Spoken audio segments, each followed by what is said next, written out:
Let's take a look at what we're learning about in lesson 3.1.6. So if we go down to the activity, it says first draw the Lewis dot structures for the following molecules. So for CH4, let's make each atom's valence electrons be a different color. So we've got carbon, which is in group 4A. That means it gets 4 valence electrons. Each hydrogen gets 1. So carbon's really happy now because it's got 8 electrons that it either has from having the 4 or that it's sharing. And hydrogens are happy with 2. Nitrogen has 5 valence electrons because it's in group 5A. And this one has 3 hydrogens because there are 3 lonely electrons. Again, nitrogen has 8 electrons that it either has or it's sharing, and there's a difference here. This is called a lone pair. It's electrons that are together, but they're not shared between atoms. So this would be called shared or bonded electrons. And a lone pair or shared bonded electrons are called electron domains. And they like to be as far apart as possible, which is important as we move into shape. Finally, H2O.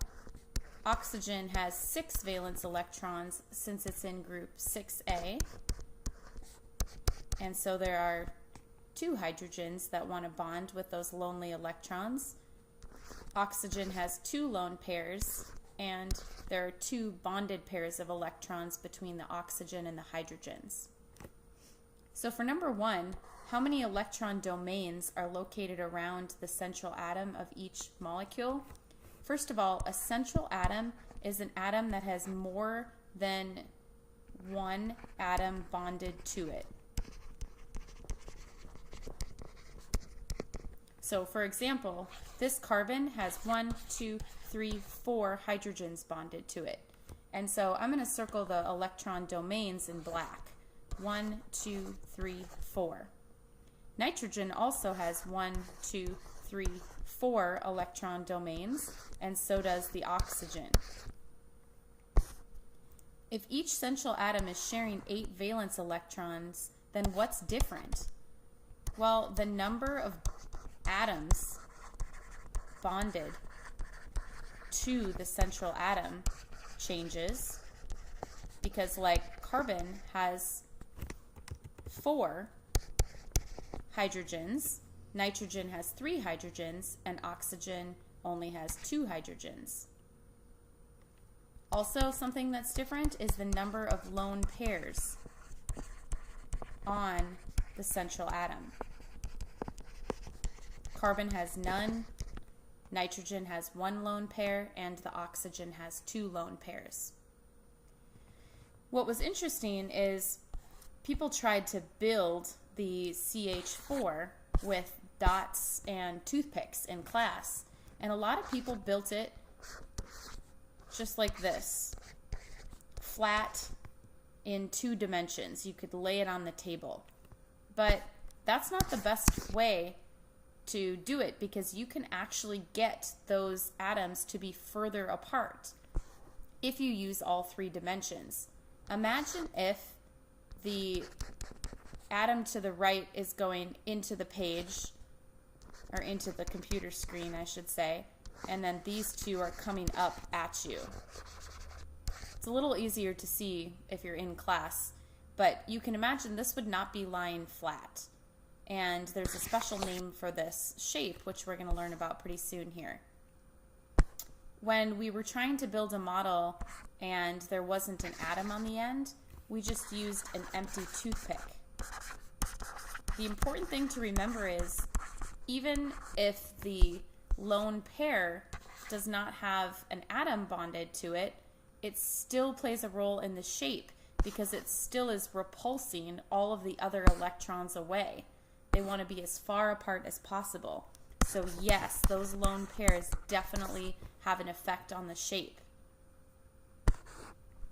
So then we took a look at the structures in 3D, and there were a few little notes to take down here. Again, we learned this new term called an electron domain, which is just the space that's occupied by bonded electrons or a lone pair, and they're always located as far apart as possible. Double and triple bonds count as one domain. For example, if I had the structure HCN and I wanted to know how many domains are around this carbon, here's one and here's one. There are 2 electron domains. The 3-dimensional shape of a molecule is determined by both the bonded electrons and the lone pairs. There's something called valence shell electron pair repulsion theory. And that's a fancy way of saying since electrons hate each other, they want to be as far apart as possible. And like I was showing in the first part of this video, when you're drawing 3D figures, it's handy to have a method to show, okay, this means it's coming out at you, and the parallel lines mean it's going away from you. It's even better to build them in Odyssey, so then you can see them and play with them and rotate them. For a tetrahedral, there are always 4 atoms bonded to the central atom, and there are no lone pairs. So an example of a molecule that has a tetrahedral shape would be CH4. And if I were trying my best to draw it in 3D, it would just be like my example drawing. Pyramidal things have 3 atoms attached and 1 lone pair, like the shape around NH3. It's got 3 hydrogens and 1 lone pair. So when you build it, it looks like a tiny little pyramid. Something that has a bent shape will have 2 atoms attached to the central atom and 2 lone pairs. So an example of this would be H2O. Even though when I draw it, it looks linear, in 3 dimensions, it's always a bent shape. And that's because of these lone pairs pushing away. So even though they're not drawn in this picture, they're still there having an effect on the shape.